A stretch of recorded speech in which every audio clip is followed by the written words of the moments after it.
नमस्कार, मैं जाहिद अली।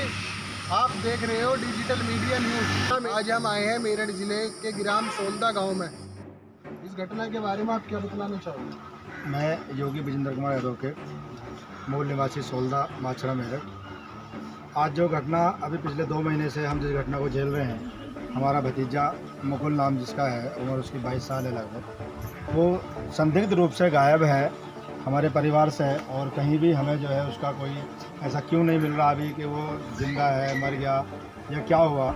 जैसे जैसे धीरे धीरे दिन ढलते जा रहे हैं वैसे वैसे कुछ ना कुछ आगे आगे हमें शक के तौर पे या गांव के जो चर्चा चलती हैं छोटी छोटी गाँवों में, चौकड़ियों में, जगह जगह चौराहों पर खड़े होकर, उनके आधार पर जैसे जैसे आगे बढ़ती जा रही है बात। पहले गुलजार सामने आया कि भी गुलजार के उससे संबंध थे या गुलजार के उससे पैसे थे, मुकुल के गुलजार के पैसे थे, उसका यार भी था। पहली घटना से भी उसका संबंध था गुलजार से। तो उसके बाद अब थोड़ा सा और आगे चल के एक और बहुत बड़ा जो हिंट मिला, जो हमारे एक भतीजे के सामने एक बात आई बाग में, पड़ोस के बाग में दारू पी के, जो लड़की का पिताजी है सुंदरपाल प्रजापति, तो उसने एक बात को दारू पी के हंगारा कि जी जो है आपको जो करना है मेरा कर सकते हो, बिरादरी का नाम पूरा लेके हमारा, कि जोगों से मेरा मूत नहीं पड़ने का, और हमने जो है लड़के को मार के और भट्टे में झोंक दिया। तो उस बात को जैसे हमने सुना, हमारे भतीजे ने हमसे आके बताया कि ऐसे ऐसे बात है, उसने फला जगह इस चीज़ को ऐसे जो है कहा है। तो उस पर पहले विश्वास ही नहीं हुआ। फिर भी चूँकि हम पीड़ित हैं तो हमें दर्द है, चल कर हम हर चीज़ को बड़ी गहराई से लेके चल रहे हैं। हमने उस बात को जो है थोड़ा सा और आगे बढ़ाया। आगे बढ़ा के पर उसकी सूचना हमने अपने कोतवाल साहब दिनेश मलिक को और रोजन त्यागी जी को दी थाने में जाके। उन्होंने पहले हमारा भतीजा सगा उसे ही बुलाया कि भाई आपके सामने ऐसी ऐसी बात कही ना जी, हाँ कहीं। फिर उन्होंने उसे बुलाया सुंदरपाल को, उससे पूछताछ करी। उसने कहा जी मेरे दारू पी के था। फिर भी उन्हें विश्वास नहीं हुआ। फिर हमारे भतीजे को बुलाया उन्होंने कि भाई क्या तुम्हारे सामने ऐसी बात कही? तो उन्होंने उस चीज़ को फिर भी हंगारा। दोनों भाई उस समय, सुंदरपाल और उसका दूसरा ब्रह्मपाल भाई, दोनों भाई सामने थे उस समय। उसने हंगारा कि जी हाँ मेरे मुँह से दारू पी के निकल गया होगा कि जो है ऐसी बात है। तो अब उसके बाद से जो हम और ज़्यादा पूरा परिवार हमारा फिर थाना पहुंचा। भाई जो आदमी अपने मुंह से हमारी बात को कबूल कर रहा है कि मैंने ऐसा कर दिया और फिर भी आप इसके नाम पर कार्रवाई नहीं कर रहे, तो ऐसा आखिर हो क्यों रहा है? हमें क्यों प्रताड़ित करा जा रहा है? इतना हमारी बात मतलब नहीं हो पा रही है। तो उसी में तुरंत जो है हमने और भी प्रेशर बनवाया, RSS की तरफ से हमने प्रशासन बनवाया। जहाँ भी हमारी मतलब कहीं भी हमें थोड़ा सा लगता है भाई हमारी सेल्फ सहायता कर सकता है, हम उसके बाद जा रहे हैं, हाथ भी जोड़ रहे हैं, पैर भी पकड़ रहे हैं। जहाँ भी हमारा जैसा मतलब हमारा मिलता है हम उससे कर दे हैं। और बच्चा हमारा RSS का स्वयंसेवक भी था, शाखा यहाँ शाखा प्रमुख था, जो हमारे गाँव की शाखा लगती थी उसको वो भी लगवाता था शाखा को। पूरे 15-20 बच्चे हमारे संघ के तरफ जो है। अब उसके बाद में जो इन्होंने उसको जो हमारी हरकत में आया, हमें एक तरफ दबाव बनवाया, कॉल करवाई चारों तरफ से, तब जाके इन्होंने जो है 23 तारीख के दोपहर में जो है सुंदरपाल को गिरफ्तार करा और गुलजार को गढ़ से गिरफ्तार करा। अब तब से जो है लगातार वो उन्हीं की कस्टडी में है। उन्होंने क्या उगला इस बात को उन्होंने हमसे किसी से भी बताया नहीं है, ना उन्होंने कोई बात खोली है अभी किसी के सामने। तो उस बात को हम कल भी हमारा उनसे यही जवाब था, कल मलिक जी हमारे यहाँ आए थे प्रधान जी के यहाँ, कि भाई आखिर आप जो उन्होंने 3 दिन में आपने कुछ तो उनसे पूछा ही होगा, उस चीज़ को हमें ओपन करो। भाई उन्होंने कुछ बताया नहीं बताया, क्या बताया, उस चीज़ को कोतवाल साहब या हमारे SI साहब उसको कोई भी बात को बोलने को तैयार नहीं है। और एक नया क्यों हमारे सामने ला के खड़ा कर दिया कि आपके बराबर में जो तालाब है, जो हमारे सामने तालाब दिखाई दे रहा है, कि हमें इस तालाब में शक है और हम इस तालाब का पहले पानी निकलवाएंगे पूरे का और तब आगे कार्रवाई करेंगे। अब इस तालाब को सफाई होने के लिए इसमें आज मोटर लगा दिया गया हमने उधर से प्रधान जी के द्वारा। इसका जो भी वहन खर्चा है वो प्रधान जी वहन करेंगे या प्रशासन वहन करेगा। तो इसमें से आज हमने पानी निकलना इसका शुरू हो चुका है। अब ये पानी जैसे भी निकल जाएगा आजकल 2 दिन 3 दिन में, तो हम इसको जो है उसके बाद जो भी सामने आएगा तब देखेंगे। अभी तक की ये सारी घटना है जो मतलब हुआ है। तो अब हम तो ये हमारी यही डिमांड है सरकार से और अपने थाने से, पुलिस प्रशासन से सारे, कि जल्द से जल्द हमारा जो भी जैसा भी हमारा मामला ये है ये ओपन होना चाहिए।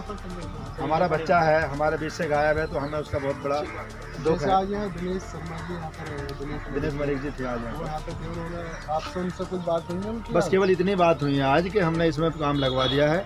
और आप हमें सपोर्ट करो, हम आपको सपोर्ट कर रहे हैं। हम लगातार पूरे थाना जो है आपके इसमें लगा हुआ है केस में। जैसे ही कोई इसका नया क्यों मिलता है तो हम उसके बारे में आपको बताएं। ठीक है, पूरी जानकारी नमस्ते, मेरा नाम वीरेंद्र कुमार जोगी है। मेरा भाई 29/5/2020 से लापता है। उसकी कोई भी कैसी भी कोई खैर खबर नहीं है। हमारे उसमें लड़का वो चला गया है तो रात को गया है, नेकर बलियान में गया है। हमारी जानकारी में 10 बजे तक था। और एक मोहल्ले का ही लड़का है, गुलजार नाम है उसका, पिताजी का उसके रईसुद्दीन है। कुछ पैसे वैसे का लफड़ा है उसका, तो उस वजह से उसने रात को बुला लिया। हमें फिर भी कोई भी ऐसी जानकारी गुलजार के ख़िलाफ़ ऐसी थी नहीं। हमने अपना एक गुमशुदगी की रिपोर्ट लिखाई। हमने किसी का विश्वास नहीं करा। किस गांव के कुछ व्यक्तियों ने हमसे कहा इस चीज़ के लिए कि भाई गुलजार के नाम की रिपोर्ट कर दो, पर लेकिन हम बिना सबूत के कोई भी कानूनी कार्रवाई नहीं करेंगे। तो कुछ थाने से मतलब CDR लिखड़ी, तो आखिरी कॉल भी गुलजार की लिखड़ी, उस पर भी फिर भी इन्होंने नज़रअंदाज कर दिया। ऐसी कोई भी जानकारी नहीं थी। अच्छा, वो जो आप कॉल को बतला रहे हो, गुलजार ने आपके भाई को कॉल करी थी या आपके भाई ने गुलजार को कॉल करी थी? जी, मेरे भाई ने ही कॉल करी थी, जो ये दरोगा जी बताते हैं, सर्वेश यादव। अच्छा, हाँ। और इसके बाद किसी और कोई कॉल डिटेल कुछ नहीं? नहीं, और किसी की कोई ऐसी कॉल डिटेल नहीं है। इसी हमारे गांव का थोड़ी दूरी टावर है, 500 मीटर की दूरी पर, उसी की रेंज में ये बंद है। और ऐसी कोई भी जानकारी नहीं मिली। तो गुलजार के कुछ पैसे वैसों की वजह से पता लगी, तो हमने उनका शक करा। तो शक करने के बाद में कुछ पूछा तो उन्होंने नज़रअंदाज कर दिया, वे कैसे कह रहे हैं, क्या नहीं कह रहे, इस तरीके का। तो उनके पिताजी ने उस लड़के को, गुलजार को, अपने ज़मीन से, अपने परिवार से बेदखल कर दिया। पेपर में भी है उसमें। तो ऐसी कुछ भी मतलब इन्होंने, सर्वेश यादव ने कुछ भी नहीं कहा। ऐसा जो भी मतलब उनकी बात ही मान के कर रहे हैं। हालांकि उनकी नज़रों में अब बात खुल के आई है, जो वे मतलब कार्रवाई करने की स्थिति में हैं सही तरीके से। ये दिनेश मलिक है जो हमारे यहाँ के सही है, ये जो आपको सूचना दी यानी कि इस तालाब में आपका भैया है। हाँ जी, मतलब उनका अपना मानना है, इस चीज़ का शक है कि इस तालाब में एक बार इसमें कर लें और आगे की जांच तब करेंगे जब ये तालाब का हमारा शक मिट जाएगा। हमें मतलब हमारी जानकारी में कोई भी ऐसी बात नहीं है कि भाई इस तालाब में ही है या कोई उसने बता दिया, मतलब ऐसी जानकारी में हमारी में नहीं है।